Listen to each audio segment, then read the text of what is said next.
Greetings and salutations, how are you doing? Sorry about my throat, it's just, I'm virus. So I did promise about a month ago that I was going to do a follow-up on Jamal Khashoggi, the person who has now pretty much been confirmed to have been killed by Saudi intelligence, and the United States has basically doubled down on saying that they're not going to do anything, that it's unfortunate, but the alliance with Saudi Arabia is too important. Really not a good-looking ally for the United States, but whatever. So there's been attempts to try and bring out investigations into this, especially because now it looks like the sort of de facto leader of Saudi Arabia, Mohammed bin Salman, is basically in a position where he's probably the culprit. So what's the reason for this? Why is the United States so dedicated to maintaining this relationship with such a rogue state? My best guess? Cold War. So Saudi Arabia, as we know today, came into its existence in 1953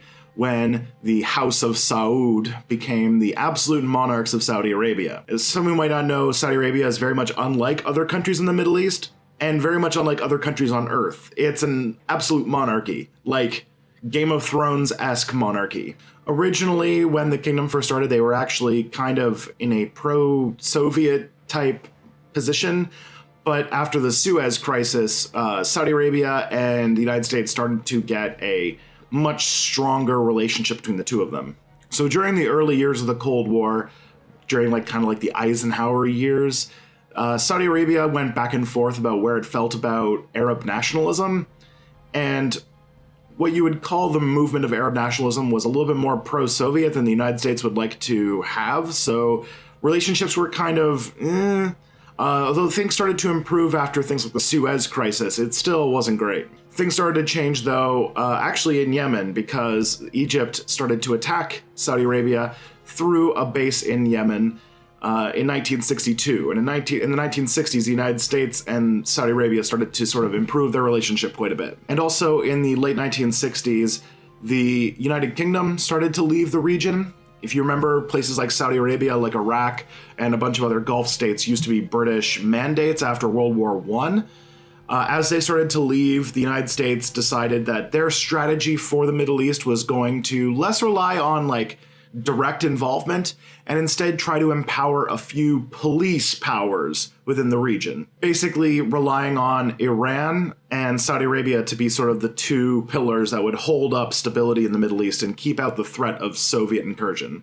Although things would become sour again as the other major alliance in the Middle East with the United States, Israel, caused a wedge between Saudi Arabia and a lot of other oil-producing states in the United States. So during the Yom Kippur War in Israel, which, by the way, you can learn about if you go to my two-part Israel series, during the Yom Kippur War, Saudi Arabia joined the other oil-producing states in embargoing the United States, which led to a major energy crisis in the early 70s. You might have heard about this with gas shortages and things like that. The embargo ended a year later, and the United States was eager to restore relations with Saudi Arabia as fast as possible. Their negotiations went really well. The Saudi Arabian kingdom started to produce more oil, and the idea would be is that the United States wanted to make sure that Saudi Arabia was a healthy and stable country because, I don't know if you know this, but Saudi Arabia is the biggest oil producing country on earth, and basically if there's any instability in Saudi Arabia, global oil prices will go crazy. This is one of those places where the liberal world order would never allow democracy. If Saudi Arabia had a democratic government, every time there'd be an election, oil prices would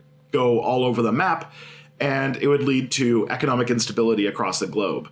Same thing with China. If China ever became a full democratic country, the manufacturing sector would go all over the place if, say, they elected a protectionist government or something like that. And also in the interest of protecting against communism, the United States furthered its alliance and put a whole bunch more of their military assets in Saudi Arabia, including F-15 fighter jets and things like that. So Saudi Arabia started to become even a launch pad for a lot of the US military projection in the Middle East. Saudi Arabia also, with its vast and deep pockets, have been able to use that money to purchase a lot of military assets from the United States, both to give themselves a military fighting edge, maybe against their own people, I don't know, and also so that they can secure this relationship with the United States, because the United States is probably number one industry abroad is selling weapons. So because of these arms deals and because of the sort of thing with oil, the United States and Saudi Arabia are economically interlinked.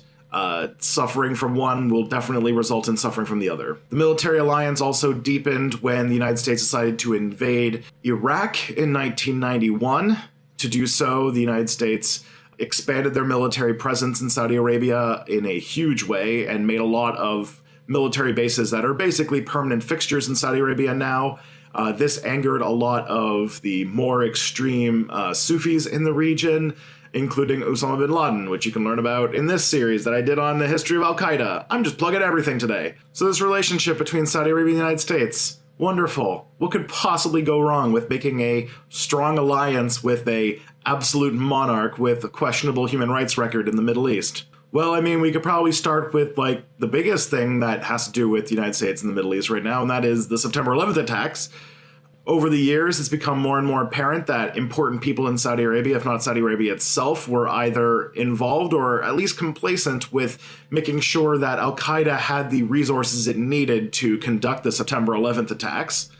But in order to maintain the relationship between the United States and Saudi Arabia, this was not given a whole lot of attention. And of course, after the attack, Saudi Arabia acted like it knew nothing about what it was talking about and took back all of the things it did, like recognizing the Taliban as a legitimate government of Afghanistan and all these things that it was doing to basically support these extremist groups across the world. A lot of gray money, especially from the oil trade, seems to go into these extremist groups like Al-Qaeda. And Saudi Arabia, while, you know, it's ruled by powerful landed elites, and so these people obviously spend this money in various different ways. So it's not like easy to call Saudi Arabia a monolith, but there are a lot of people who have a lot of money in Saudi Arabia, and definitely some of them are funding terrorism. And then there's, of course, the human rights record.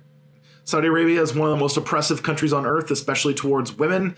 And if I don't know if you know right now, and it might be good to be a video in its own right, Saudi Arabia is conducting a war in Yemen that is tantamount to a genocide, done with all of those weapons that they purchased from the United States. And Canada, thanks Trudeau, self-described feminist who sells weapons to a country that actively oppresses women.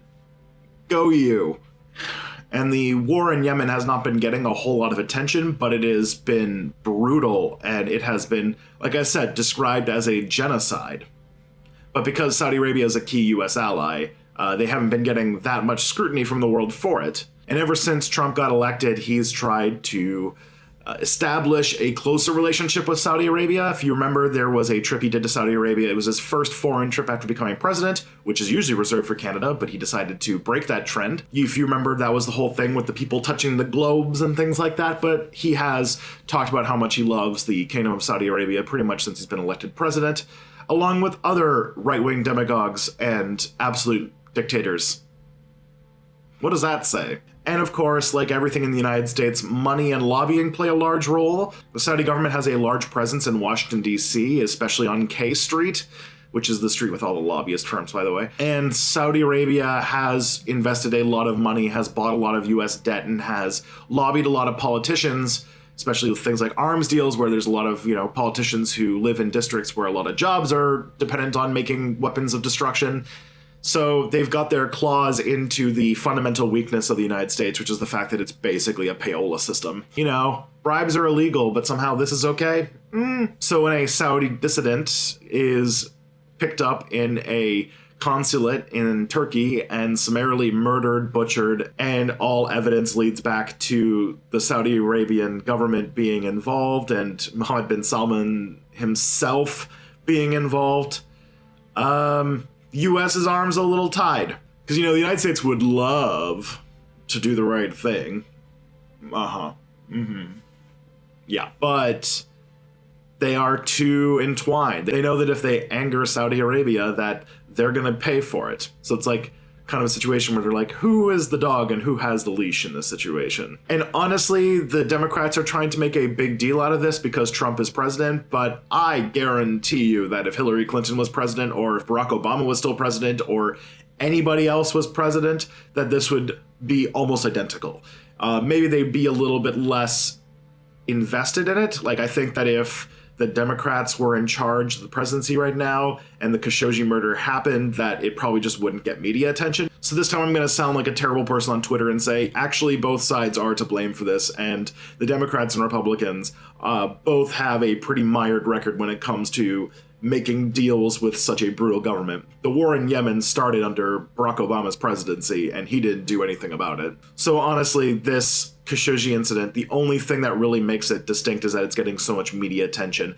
And that mostly has to do with the fact that Turkey has a strong emphasis on trying to disrupt this relationship with Saudi Arabia, and so they have more of an interest in making sure that it's public. And so Recep Tayyip Erdogan is putting a lot more effort into making sure the Khashoggi story does not just die, no matter how much the United States would really like it to. Well, that's sad. I hate that I can't do a happy video, because anytime I do something happy, none of you want to watch it, but every time I do something sad and depressing like this, you guys flock to it. But that's the world we live in, I guess.